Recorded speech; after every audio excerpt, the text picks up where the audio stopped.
ஒரு சில செயல் செய்யும்போது நம்மளே மறந்துடுவோங்க. அந்த மாதிரி செயல் தான் இந்த செயல். ஸோ சிங்கப்பூரில் பார்த்திங்கன்னா மாங்காய் வாங்கிட்டு வந்தேன் நான். இந்த மாங்காய் $1 60 காசு, அப்போ க்ளோஸ் டு ₹100 வந்துச்சு. ஸோ அந்த மாங்காயை அப்படியே ஸ்லைஸ் பண்ணி அதில் உப்பு மிளகா அப்படி போட்டு சாப்பிடும்போது இருக்க ருசி இருக்குது பார்த்திங்களா. சொல்லும் போதே என் வாயிலேருந்து எச்சி ஊறுது.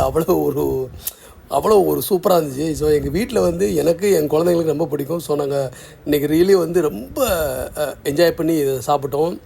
என் பொண்ணு தான் வீடியோ எடுத்தா. அவன் சொல்லிட்டா, அப்பா என்ன வீடியோ எடுக்க முடியலப்பா, எனக்கு வாய் விடுது, நானும் கடிக்கணும்ப்பா அப்படின்னா. நான் வெயிட் பண்ணுறேன், நான் ஃபஸ்ட்டு ஒரு கடிச்சிக்கிறேன், வீடியோ எடுத்து முடிச்சோடனே நீ சாப்பிட்றா அப்படின்னு சொன்னேன். ஸோ அதில் கொஞ்சம் உப்பு போட்டு மிளகா போட்டு சாப்பிடும்போது அந்த ருசி இருக்குது பார்த்தீங்களா, அந்த ருசிங்க. ஈவன் வாய்ஸ் ஓவர் பண்ணும்போதே கூட எனக்கு வாயிலேருந்து எச்சில் ஊறுது, அவ்வளோ ஒரு ருசி. ஸோ நீங்களுமே மாங்காய் இந்த மாதிரி உப்பு மிளகா அப்படி போட்டு சாப்பிட்டு பாருங்கள். உங்களை நீங்கள் மறக்கிற தருணம் உங்களுக்கு கிடைக்குங்க.